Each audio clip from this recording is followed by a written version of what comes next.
Justin here with Dirt Time Adventures, and today we are hitting the Pathfinder system, looking at Block 7, and we're actually going to be talking about the senses today, unlocking your senses. And a lot of it's going to be dealing with wilderness awareness and becoming more in tune with nature.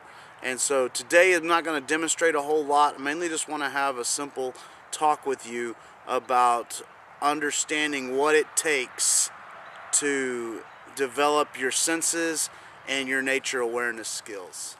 I've been reading Tom Brown Jr.'s book, Living with the Earth, and it's been a real eye-opener for this Pathfinder Block 7 about fine-tuning your senses and your awareness of your surroundings and what it truly means to live with the earth. And he talks a lot about how people want to take a pill or read a book and let it happen overnight, where you're one with nature and one with creation. But he talks about it being a lot more of a process than an event, and it's something that you develop, and it's not something that just happens. And you develop these skills and your senses by doing certain exercises and engulfing yourself into the wilderness. I think something that I took the most away from his book was just beginning to communicate with nature. Now, am I saying, because I have a Christian faith and a Christian background, so I don't believe in worshiping nature, but when we commune with nature, we're letting it know that we recognize its existence, and that it's alive and that it matters. And so it's not so much an act of worship, but more of act of recognition, recognizing it for what it is. Too often we want to trample through the woods without asking it permission to even enter it.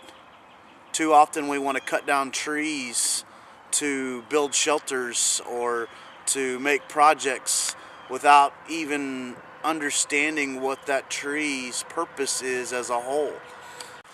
This part of the Block 7 here is to sit with your back against a tree for an hour and just remain there in silence and to pay attention to your surroundings. And it talks about using your ears and your eyes and your senses to observe the things that are around you. And some of the things that I observed while sitting in my space for an hour, I didn't want to make you guys have to sit there and watch me for a complete hour, but it's a very good exercise for becoming in tune with nature, because as you can hear, there's loud trucks going up and down the highway. Like I said, there's probably 100 acres back here, but it only runs about 400 yards wide and a couple miles long, and so therefore I'm always going to have that residual sound. But so how can I have a fine-tunedness in an area with so much noise pollution?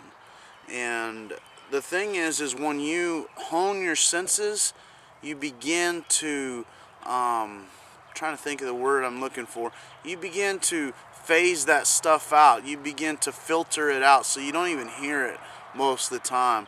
The only time I even notice the highway there is when I'm trying to film. Other than that, I'm hearing the birds. And I'm feeling the wind across my cheeks, and I'm feeling the ground in my hands, or the leaves of the tinder bundle that I'm making, or the wood that I'm processing.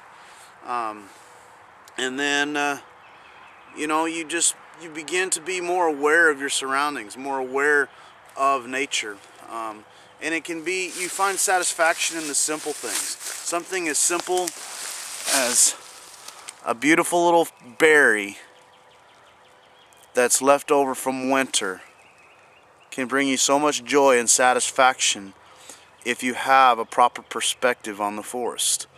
And so as I sat here reflecting over my hour, you know, I just heard a symphony of music from the birds in the air. And it's a brisk, cool morning, and I felt it just, you know, whisk across my face and remind me that I'm alive.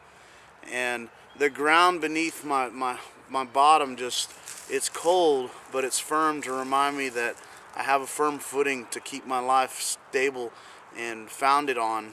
And just as something as simple as a beautiful berry can bring me joy and peace and happiness, understanding that in the deepest, coldest parts of winter, in the harshest of times, there can still be life. And so, without rambling too much, I want to give you guys a few exercises that you can do when you're out in the bush trying to think of some ways to slow down or to fine-tune your senses. One, and like I said, most importantly, is get out, lean against a tree, and just observe. And I encourage you to start off real simple. Start off with your hands together and your eyes closed, and just relax.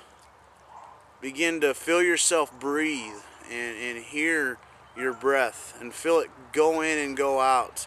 And then once you get comfort and you've cleared your head, then begin to open your hands and just begin to feel what you can with your hands. Everything from the temperature to the ground around you to, you know, just the tree that you're sitting against.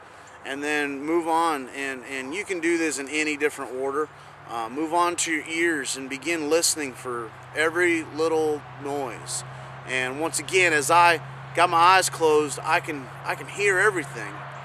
And you say, well, how can you hear stuff with the loud vehicles? Because you begin to adapt and develop your ears to hear those things. And so even though there's loud trucks going by, I hear the birds and the wind blowing against the leaves and the trees and the sway of nature. And then as you fine-tune that, you can even go even further by cupping your ears. And maybe you are having a hard time hearing. Cup your ears and listen. Point your ears different directions and hear what's going on around you. And then finally open your eyes. And as you open your eyes, don't just look around, but you can begin to break things down into grids. So observe everything as a whole, but then start breaking things down into grids. What can I see in this area? And I use this for hunting when I'm trying to look for deer. I grid my surroundings, and I don't focus on anything except for what's in that grid. Another thing is I may put my hand out as like a horizon line, and I'll just follow it all the way around, looking at the top of my hand, just right across the top, and observe the things that are around you. And those are some things that you can do for observing. A couple exercises that you can do with developing your sense of touch and feel other than your eyes is one, the Pathfinder system encourages you to pack up your shelter and your kit, go for a walk, and at 100 yards you blindfold yourself and set your camp back up. Now, I'm not going to demonstrate any of this today on this video because, for one, I don't want to look silly and look like a fool, and I would be the guy who definitely set his shelter up backwards or upside down and look like a fool. So I'm not going to do that for the video. I'm going to do the exercises, but I'm going to do them on my own. But unpack your kit, set up your shelter, and then begin to identify what each piece of your kit is. What is this? What is this? And begin to pack it back up. And then they say to stand up, do a 360, and then take a look at what you might have forgot after you packed up your camp. Another exercise is do a blind fire. Get all your materials together, blindfold yourself, and then try to build a fire blindfolded. And be careful doing that, but it'd be a great exercise to practice too. And then another one is a night exercise where you go out into the woods at dark, and I'm going to do that tonight, probably one after the kids go to bed, and just set up camp at night without any flashlight, any headlamp, and I'm going to do another sit where I'm going to sit and just and take in everything that I'm seeing and hearing and feeling in the dark, because the forest is a different place at night, and we shouldn't be afraid of it. We should never have fear of the woods. We should have a certainty and an awareness, but never a fear. And last but not least, when it comes to nature awareness, be sure that you're journaling the things that you're experiencing and feeling. So get you a good journal. It could be a Write in the Rain. It could be any type of journal that you can take notes in. Take notes of your awareness, the things you notice, the things that you're acquiring, and the developing of your skills, the things that you're picking up. If you failed miserably at building a blindfolded fire, write that down. Write some things that you may have made mistakes about so that you can correct them and do better the next time. So I want to thank my friends and family and all my supporters out there who continually encourage me, and as always I want to thank my subscribers and all you guys out there who are sharing our videos. It really means the world to us. And just as you guys go about, remember to get out there and play in some dirt, enjoy being in the outdoors, and keep it practical, primitive, and prepared.